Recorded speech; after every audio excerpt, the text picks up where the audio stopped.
Hi, my name is Judy Ott. I was a licensed practical nurse at Aiken County Hospital, and I worked there from 1970 to 1976 when we went to the new hospital. I was fortunate to be a candy striper at the Aiken County Hospital, and that's really how I got my start. I can't say enough good about Aiken County.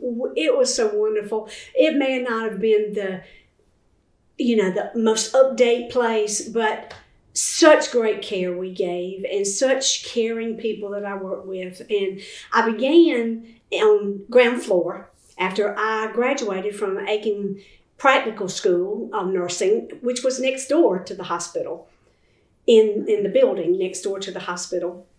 And Barbara Foster was my supervisor and teacher, and there were only 10 of us in the class. And so I got acclimated to Aiken County Hospital before I ever started working there because of being in the school there and going to school next door. And back then, we went to school for 8 hours a day. And then, of course, we had to work 30 minutes for our lunchtime. But we would go to school for 4 hours in teaching, and then in the other 4 hours, we went over to the Aiken County Hospital, and we had to do our practical that we had been taught, which to me is so much better than some of today's teachings because it was hands-on. And if you did not do that, she did not graduate you. I mean, you had to make sure that you knew exactly that procedure, and she would sign off on you to do that. Which I look back now, and it was really hard then, but I look back now and I think, how wonderful that was. And what a wonderful teacher she was, that she was so caring enough that she wanted to make sure we knew every procedure before we went to that patient to be able to take care of that patient, which was wonderful. So after I graduated, then I went to school there, and Mr.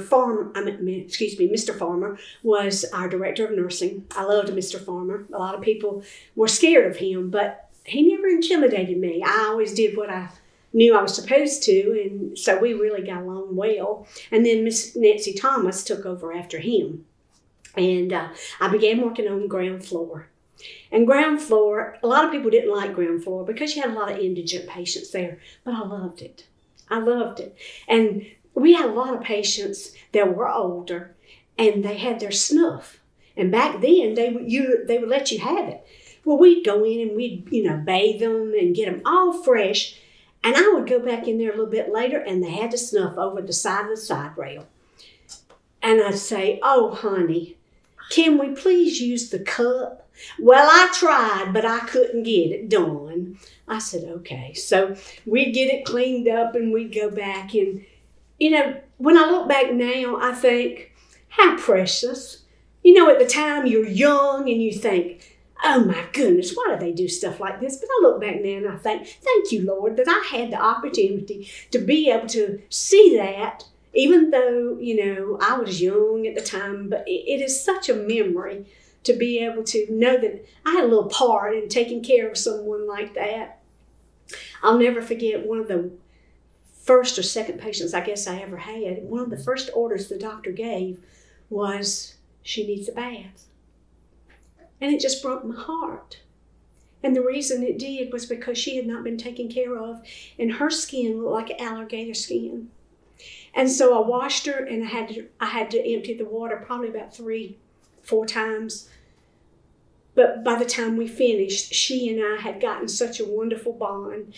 And when I look back again, I thank the Lord that I had the opportunity to be able to help someone in a special way like that, to be able to help them. And now you wouldn't see any orders like that, but that was the first order that he put on his standing orders, which I thought was just very caring of him also. But the doctors back then were very, very caring also. Not that the doctors today aren't, but it's a different type of caring.